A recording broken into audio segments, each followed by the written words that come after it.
Hey guys, welcome back. I hope you're doing good today. Well, today I'm going to get ready to plant tomatoes in next year's garden. And so I've got pretty heavy clay soil. And so the way that I do it, I've actually had pretty good success. I had really good success this year with it. It works really good for clay soil. What it does is, I believe it makes watering a lot easier. And by the end of the video, I think you're going to see I don't have to water as much doing it this way.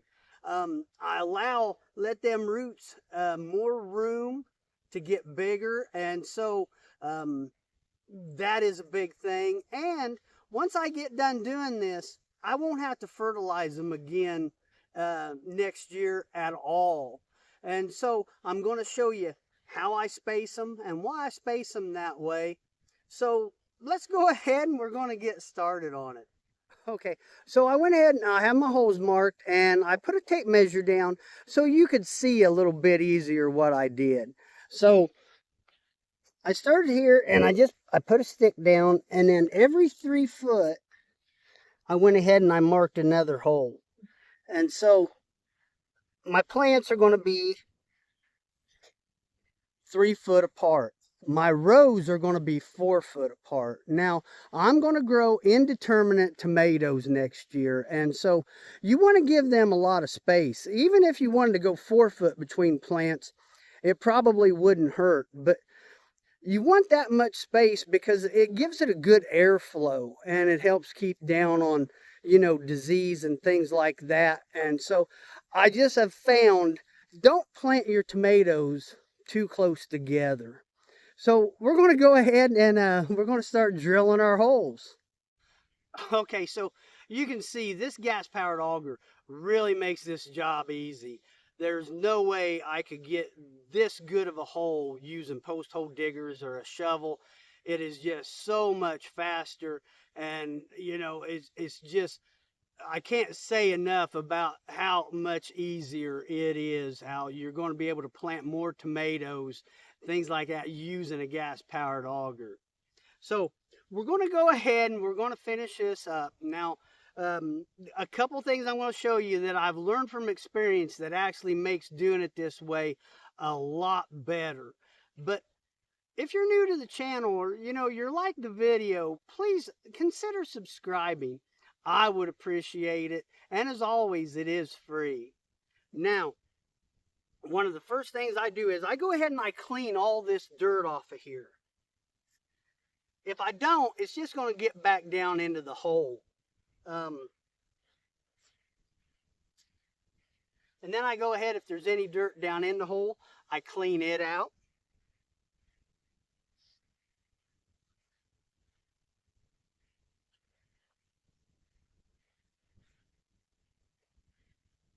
Now, I'm ready to go ahead and put in my amendment. Now, usually I use rabbit manure with alfalfa pellets mixed in, and it has worked really, really good. This year here, I got some really good tomatoes. But I always want to try something different, and so what I'm going to try this year, I have some aged chicken manure. Now, I would never suggest using anything but aged chicken manure. This has been in a pile on the edge of my garden since July, and I'm not going to plant tomatoes until May, but I really wouldn't even want to put fresh manure down in this hole. I would want to let it age and then put it in. So I'm going to go ahead and put this in. And I'm not going to do this with every plant, maybe just this first row, just as an experiment to see if it does as good as the rabbit pellets or the rabbit manure with the alfalfa pellets. Maybe it does better. And so I want to fill that up to the top, and as the air gets out of it, and it's going to sink down, it's going to compress, and so I might add a little bit more. But here's the great thing about doing this. One, as it rains on this, it's going to soften the edges of this hole up. And so your roots are going to have an easier time spreading out. In this clay soil, it's just hard for them small roots to break through. So this really does help that. Another thing is when you put manure down in these holes, it brings worms. And then worms, they're going to create tunnels, which is going to allow, um, you know, air and water to get in there. And I really, really do believe this is a great thing about doing this is you will not have to water as much, I don't believe. For one thing, you always want to water tomatoes deep, they say. So you've got a really deep hole here. So them roots are going to go down for that water. And once you get that soil wet and everything over the winter and the spring, I just feel like I don't water my tomatoes as much as I used to doing it this way. And so it's a really good, way to plant them. I've had a lot of success. And like I say, I won't add any more fertilizer, anything like that. And so there's one more thing that I do, and I learned the hard way something about this too. So let me show you.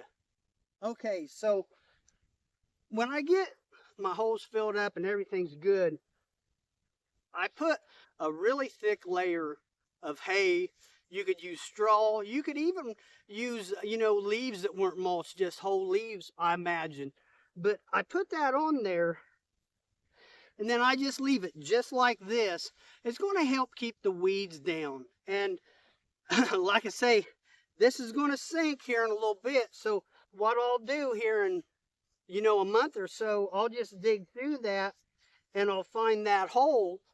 And then if I need to add more, I do. But I used to put the hay down first and then spread it out and then drill my hole. And what I found out was the weeds grow up a lot worse than if I do it this way here.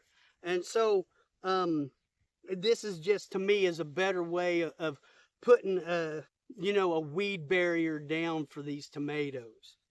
Well, let me know what you think. Let me know if you've tried something like this. And I really do, I guarantee it has worked for me. And so I have to believe it's going to work for you. Well, you guys have a good night. I'll talk to you later. See ya.